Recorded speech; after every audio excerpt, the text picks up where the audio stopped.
Good morning mga kabiyero. So, ito na yung part 2 ng ayuda natin. So, mamimigay tayo ng simpleng ayuda sa ating daraanan papunta sa biyahe. So, ayan. Mapalad ang makakatanggap nito. Itong ayuda nito ay bibigay ko para sa taong karapat-dapat. So, ayan mga kabiyero. Maraming salamat at God bless sa lahat. Ayan mga kabiyero, so nakita ko si nanay naglalakad. So ayan, nakakaawa po siya. So lalapitan ko siya at bibigay ko sa kanya yung ayuda. So ayan, tara mga kabiyero. Nanay! Ganun. Saan po kayo umuwi? Wala, dyan sa hanggat lang ako. Ano ba, naglalakad lang po kayo, nagbabasura? Opo, Ah, doon pa rin ako natutulog. saan niyo po binibenta yan? Doon, na rin, sa bayan. So dyan lang po nagagaling yung ano nyo, yung kinakain nyo. Ha? Dyan lang po nanggagaling yung mga kinakain nyo. Opo. Ah, Nagbaba nga ito, 4 na lang. ang 4 na lang po 1 kilo. So ang hirap pala, no? Umaga.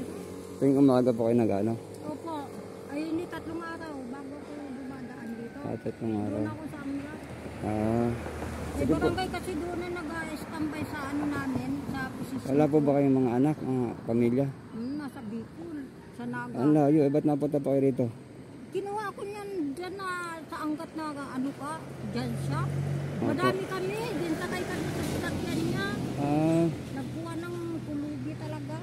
Yung bahay namin, kinain naman. Hindi ko alam kung anong lumubog lang sa lalim, naglahar. Opo, so, ganun po ba? Kasi ang hirap pala ng dinanas nyo. Oo, Ay. mahirap ang dinanas namin, pero marami kami magkakapatid dito. Sige po na. May bibigay lang po ako sa inyo na ya. Wait lang po. Bibigyan ko si nanay ng ayuda. So, nang babasura pala siya. So, ang hirap ng kanyang dinanas. So, si nanay po yung mapalad. Nabibigyan ko ng bigas at grocery. So, yan. Tanay, sa inyo tanay. Salamat po. Meron pa kayong pangluto, pang saing. Yan po. So, ingat po kayo lagi nanay ha. Opo. At huwag niyo kalimutan po manalangin sa taas. Nag-pray po tayo palagi kay Lord, no? Para hindi pa tayo pabayaan. So, ayan po. God bless po sa lahat. Sa lahat. Nanay. Ingat po ha. Kabiyero, so in-interview ko si nanay. Sobrang hirap po yung kanyang dinanas daw. Nagbabasura lang po sila araw-araw. So marami po sila. So ayan, so naawa ko sa kanya dahil binado ng larong kanyang bahay doon sa Bicol.